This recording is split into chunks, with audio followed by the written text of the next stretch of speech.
దాదాపు రాయదుర్గం పట్టణంలో 15 రోజులైన నీళ్లు విడవని సమస్య అనేది రాయదుర్గం ప్రజలు చాలా ఇబ్బందులకు గురవుతున్నారు నీటి సమస్య వల్ల. కాబట్టి ఈరోజు బహుజన్ సమాజ్ పార్టీ ఆధ్వర్యంలో దీనిపైన వినాయక సర్కిల్లో ధర్నా నిర్వహించడం జరిగింది.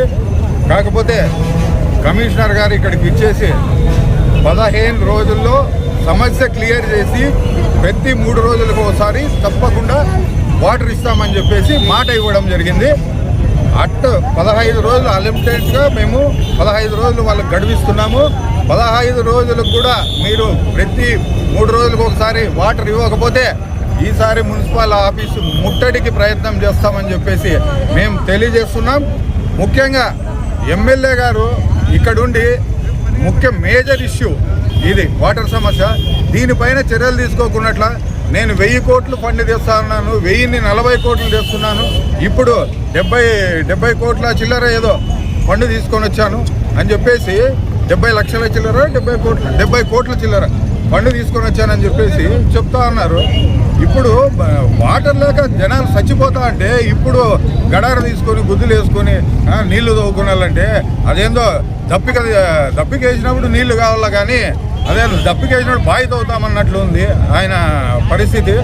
కాకపోతే ఇప్పుడు ఉండేది మీరు రెక్టిఫై చేస్తూ ఇప్పుడు వాటర్ 3 రోజులకు ఒకసారైనా మీరు ఇస్తూ దాన్ని మీరు యథావిధిగా పనులు కొనసాగిస్తే ప్రజలకు కానీ ఎవరికి కానీ ఇబ్బంది ఉండదని చెప్పేసి తెలియజేస్తున్నా. ముఖ్యంగా మున్సిపాలిటీ పరిధిలో చాలా చోట్ల పనులు సక్రమంగా చేసుకోకున్నట్టు అక్కడి నుంచి బిల్లులు చేసుకోవడం అనేది జరిగింది మున్సిపాలిటీలో. ఆ విషయాలన్నీ క్షుణ్ణంగా మా దృష్టికి వచ్చాయి. దీనిపైన కూడా మేము త్వరలోనే కమిషనర్తో మాట్లాడి ఎంక్వైరీ ఏవిస్తాం. ఏ పార్కుకి ఎంత వర్క్ చేసినారు, ఏ పార్కుకి ఎంత ఫండ్ రిలీజ్ అయింది, ఏ సీసీ రోడ్లకు ఎంతెంత రిలీజ్ అయింది, ఇక్కడ డివైడర్లు మధ్యలో జరిగిండే వర్క్ ఏంటి, దానికి ఎంత డివైడ్ అయింది అనేది పూర్తి క్షుణ్ణంగా వివరాలు మేము తీసుకుంటున్నాం. దీనిపైన కూడా పూర్తి విచారణ జరిగేంత వరకు కూడా బహుజన్ సమాజ్ పార్టీ వదిలిపెట్టదని చెప్పి తెలియజేస్తున్నాం. 3 రోజులు ప్రతి 3 రోజులకు ఒకసారి నీళ్లు ఇవ్వకపోతే ఈసారి చెప్తా ఉన్నాం, మేము ఊరికే సర్కిల్లో శాంతియుతంగా మేము ఈ ధర్నాన్ని నిర్వర్తించినాం. రేపు 15 రోజుల తర్వాత వాటర్ రాకపోతే మున్సిపల్ ఆఫీసు ముట్టడికి ప్రయత్నిస్తామని చెప్పి తెలియజేస్తూ జై భీమ్ జై భారత్. ఒక్క నిమిషం ఒక్క నిమిషం. ఈ జాతీయ పార్టీలన్నీ కలిసి నా పైన కుట్ర చేస్తున్నాయి అని కాళు శ్రీనివాసులు ఆరోపిస్తున్నాడు. జాతీయ పార్టీలు అన్నీ కలిపా? జాతీయ పార్టీలు చాలా ఉన్నాయి. ముఖ్యంగా ఆయన ఒకవేళ టీడీపీలో ఉన్నా కూడా ఆయన కూడా జాతీయ పార్టీలోనే భాగస్వామ్యం కదా.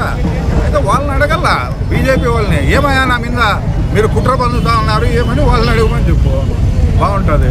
మేమేందుకు కుట్ర పట్టుకున్నాము, నీళ్ళు లేవని ప్రజలకు అడిగిన దానికా మా తప్ప అదేమన్నా? అది కుట్ర కాదు. జరుగుతున్న విషయాన్ని ప్రజల ముందుకు అధికారుల ముందుకు, ఎందుకంటే మీడియా పరంగా పై ఉన్న అధికారులకు తెలుస్తారని చెప్పేసి మేము నిరసన తెలియజేస్తున్నాం. నిరసన తెలియజేయడం కుట్ర కాదు, కుతంత్రం కాదు, ఇంకోటి కాదని చెప్పేసి తెలియజేస్తున్నాం.